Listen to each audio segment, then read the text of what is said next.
Hello everyone, आज का ये वीडियो हमारी सीरीज़ का 7वां वीडियो है जिसमें हम लोग सोशल साइंस का वीवीआई ऑब्जेक्टिव करेंगे।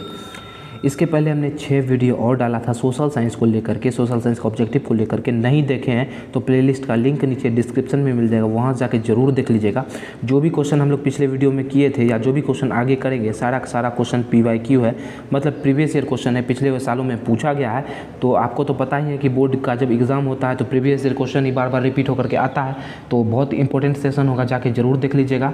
ऐसा ही आपका 13 वीडियो और आएगा, मतलब टोटल हम 20 वीडियो लाने वाले हैं सब मिला करके, जिसका आज 7वां वीडियो है, जिसमें आपका सोशल साइंस का 500 ऑब्जेक्टिव कंप्लीट हो जाएगा और इससे बाहर एक भी क्वेश्चन आपका बोर्ड एग्जाम में नहीं पूछेगा। ठीक है, इसका PDF आपको डेली की तरह, ठीक है, हमारे टेलीग्राम चैनल अनुराग मैथ्स इंस्टीट्यूट पे मिल जाएगा, वहाँ जाकर डाउनलोड कर सकते हैं या फिर डिस्क्रिप्शन से भी डाउनलोड कर सकते हैं। ठीक है, तो हम आपको बता दें कि पिछले वीडियो तक में हम लोग 150 ऑब्जेक्टिव क्वेश्चन कर लिए थे। 150 क्वेश्चन हम लोग हिस्ट्री का किए थे। तो आज आपका ज्योग्राफी शुरू होने जा रहा है, आज से हम लोग ज्योग्राफी का क्वेश्चन को करेंगे। ठीक है, चलिए, जिसमें आज का आपका पहला क्वेश्चन है, निम्नलिखित में से किसका कथन है संसाधन हुआ नहीं करते बना करते हैं।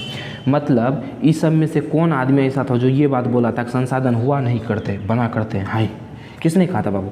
चिम्मरमैन ने, डार्विन ने, माल्थस ने, या फिर इनमें से कोई नहीं? तो ये कहा था आपका जिम्मरमैन ने। चिम्मरमैन नहीं बाबू, जिम्मरमैन। ठीक है, ऑप्शन नंबर ए इसका राइट आंसर हो जाएगा। चलिए, अगला क्वेश्चन है, कोयला किस प्रकार का संसाधन है? देखिए, यहाँ होना चाहिए नवीकरणीय संसाधन है, नवीकरणीय है, अनवीकरणीय है, जैव संसाधन है, अजैव संसाधन है। कैसा संसाधन है कोयला? तो देखिए, कोयला का ना बाबू, एक बार यदि धरती पर से कोयला ख़त्म हो जाए तो इसको बनने में बहुत ज़्यादा साल लगेगा, मतलब करोड़ों वर्ष लग जाएगा। जल्दी बनने का संभावना इसका नहीं है। ठीक है, तो पुनः पूर्ति इसका जल्दी नहीं हो पाता है, तो इसलिए क्या अनवीकरणीय संसाधन है। ऑप्शन नंबर बी इसका राइट आंसर हो जाएगा। चलिए, अगला क्वेश्चन है, सौर ऊर्जा निम्नलिखित में से कौन सा संसाधन है? मानवकृत, पुनः पूर्ति योग्य, अजैव या फिर अचक्रीय? तो देखिए, सौर ऊर्जा मतलब सूरज से जो ऊर्जा प्राप्त होता है उसको आदमी बनाया है, मानवकृत है? नहीं, आदमी तो नहीं बनाया है। पुनः पूर्ति योग्य है, मतलब एक बार खत्म हो गया फिर वापस आ जाएगा। हाँ, ये बात सही है। रात में सौर ऊर्जा खत्म, मतलब रात में सूरज का ऊर्जा नहीं आ पाता है हम सबके पास, फिर दिन में आ जाता है, मतलब पुनः पूर्ति योग्य है, खत्म होता है आता है, खत्म होता है आता है। ठीक है, तो ऑप्शन नंबर बी इसका राइट आंसर हो जाएगा, सौर ऊर्जा। चलिए, अगला क्वेश्चन, निम्नलिखित प्राकृतिक संपदाओं में किसका भंडार सीमित है? इस चारों में से कौन सीमित है, मतलब किसको यदि हम लोग यूज करते रहेंगे तो एक समय के बाद जाके वो खत्म हो जाएगा?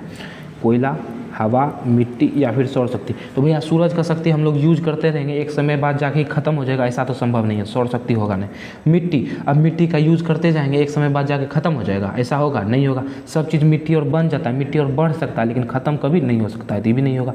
हवा, अब ऐसा बात थोड़ा, एक सांस ले रहे हैं, कुछ दिन बाद जाकर के हवा धरती पर का ख़त्म हो जाएगा, ऐसा नहीं। तो कोयला जो है आपका सीमित संसाधन है, इसका यदि हम लोग निरंतर उपयोग करते रहेंगे तो एक समय बाद जाके ख़त्म हो जाएगा। तो ऑप्शन नंबर ए इसका राइट आंसर हो जाएगा। चलिए, अगला क्वेश्चन है, समुद्री क्षेत्र में राजनीतिक सीमा के कितनों किलोमीटर क्षेत्र तक राष्ट्रीय संपदा निहित है? मतलब कि समुद्र का जो तट है उससे कितना किलोमीटर का जो क्षेत्र है, उसका जो भी चीज़ आएगा वही राष्ट्र का हो जाएगा, सीधी बात। जैसे भारत है बाबू, जैसे आपका भारत है, ठीक है, ये इलाका पूरा पानी से घिरा हुआ है, तो इसमें मान लीजिए यहाँ पे कोई द्वीप है, ठीक है, तो ये कितना किलोमीटर के अंदर में रहेगा जो ये भारत का हो जाएगा? तो इसका सही जवाब है 12.2 किलोमीटर। यदि भारत का तट से 12.2 किलोमीटर के भीतर में कोई भी चीज़ है ना तो वो भारत का है, कोई भी चीज़ है तो किसका है? भारत का है। तो ऑप्शन नंबर सी इसका राइट आंसर हो जाएगा। चलिए, अगला क्वेश्चन है, स्वामित्व के आधार पर संसाधन कितने प्रकार के होते हैं? 1, 2, 3, 4।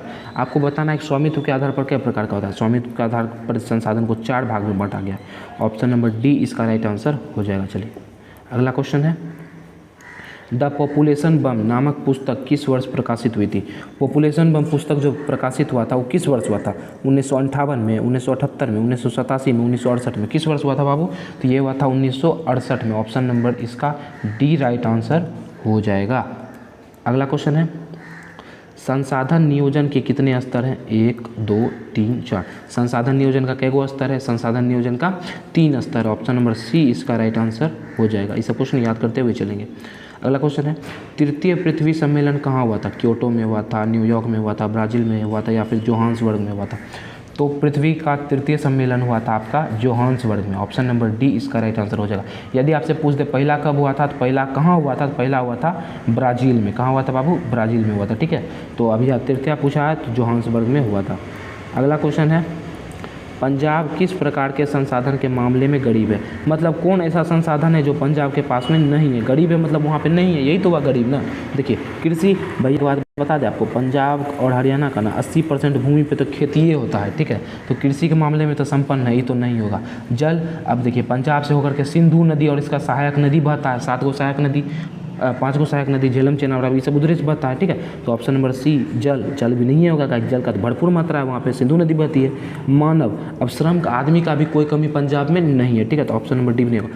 खनिज का वहाँ कमी, खनिज संसाधन का कमी, ऑप्शन नंबर ए इसका राइट आंसर हो जाएगा। अगला क्वेश्चन है, मछलियों के अस्तित्व को खतरे में डाल सकता है। अब बताइए, ये बच्चा वाला क्वेश्चन, ये बताने लायक भी नहीं है, ठीक है। कौन है जो मछली का अस्तित्व को खतरा में डाल सकता है? वर्षा जल, सागर जल, बांध या फिर दूषित जल? तो इसका सही जवाब ऑप्शन नंबर डी दूषित जल हो जाएगा। चलिए अगला क्वेश्चन है, निम्नलिखित में कौन प्राकृतिक संसाधन नहीं है? वन, नदियाँ, नगर या फिर खनिज? कौन ऐसा संसाधन है जो प्राकृतिक नहीं है, मतलब जिसको भगवान ने बनाया, जिसको हम लोग बनाए हैं? तो जंगल को तो भैया भगवान बना के भेजा है, हम काट भले रहे हैं उसको, ठीक है। नदी, नदी को भी भगवान बना के भेजा है। खनिज, खनिज जैसे लोहा है, लोहा को हम लोग बनाए क्या? नहीं, भगवान बना के भेजा है। जमीन के भीतर से सोना निकलता है, कोयला निकलता है, हम लोग बनाए हैं? नहीं, भगवान बना के भेजा है।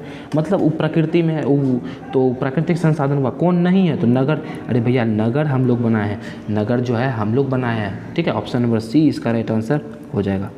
अगला क्वेश्चन है, काली मृदा का दूसरा नाम क्या है? बलुई मिट्टी, रेगुर मिट्टी, लाल मिट्टी, पर्वतीय मिट्टी? तो काली मिट्टी का दूसरा नाम रेगुर मिट्टी है, रेगुर मृदा, काली मृदा, ठीक है। ऑप्शन नंबर बी इसका राइट आंसर हो जाएगा। अगला क्वेश्चन है, पंजाब में भूमि निम्नीकरण का मुख्य कारण क्या है? वनोन्मूलन, गहन खेती, अति पशुचारण या फिर अधिक सिंचाई?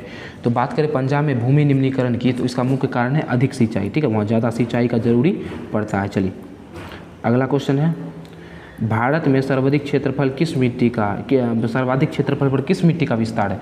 मतलब भारत जो है इसमें ज़्यादातर क्षेत्रफल पर कौन सा मिट्टी है, यही बताना आपको। जलोढ़ मिट्टी है, काली मिट्टी है, पर्वतीय मिट्टी है, लेटराइट मिट्टी है। देखिए तो बात करें तो देखिए बाबू, भारत का उत्तर में इस तरह से पहाड़ बना हुआ है, तो यहाँ से जो भी नदी बहती है ना, सब मिट्टी काट काट के लाती है, यहाँ पे पूरा ई इलाका में बिछा दी है। तो ज़्यादातर मिट्टी जलोढ़ मिट्टी है, जल द्वारा काट के लाया जाता है। ऑप्शन नंबर ए इसका राइट आंसर हो जाएगा। अगला क्वेश्चन है, सोपानी कृषि किस राज्य में प्रचलित है? हरियाणा, पंजाब, बिहार का मैदानी क्षेत्र, उत्तराखंड? तो सोपानी कृषि उत्तराखंड में प्रचलित है। ऑप्शन नंबर डी इसका बिल्कुल राइट आंसर हो जाएगा। अगला क्वेश्चन है, मेढक में प्रजनन को नष्ट करने वाला रसायन कौन है? बेंजीन, यूरिया, एंड्रीन या फिर फास्फोरस? तो मेढक के प्रजनन को नष्ट करने वाला जो रसायन है वो है एंड्रीन, ठीक है। ऑप्शन नंबर सी इसका सही जवाब हो जाएगा। अगला क्वेश्चन, मरुस्थलीय मृदा का विस्तार निम्न में से कहाँ है? अब बताइए, भारत है ही, ठीक है, भारत में कहाँ पर मरुस्थलीय मतलब रेतीला भूमि है, ठीक है, यही आपको बताना है। तो कहाँ पर है यही बताना है। देखिए उत्तर प्रदेश में, उत्तर प्रदेश यहाँ पर रेती रेगिस्तान है नहीं। राजस्थान, कर्नाटक, महाराष्ट्र सब यहाँ पर रेगिस्तान है भैया, तो समुद्र किनारे रेगिस्तान नहीं। इस जगह पे है आपका राजस्थान, राजस्थान में रेत है, क्या याद रखिएगा, राजस्थान में रेत है, मतलब राजस्थान, मरुस्थलीय मृदा राजस्थान में। ऑप्शन नंबर बी इसका राइट आंसर हो जाएगा। अगला क्वेश्चन, काली मृदा उपयुक्त है, काली मृदा किस चीज़ के लिए उपयुक्त है? किसका खेती काली मृदा में खूब बढ़िया से होगा? 1 नंबर, कपास का, लीची का, गेहूं का, बाजरा का। तो सबसे बढ़िया काली मृदा में खेती होगा कपास का। कौसे काली, कौसे कपास, कौसे काली, कौसे कपास, ऐसे याद रख सकते हैं। काली मृदा में कपास का खेती बहुत बढ़िया होगा। अगला क्वेश्चन है, भारत में चारागाह के अंतर्गत कितनी भूमि है?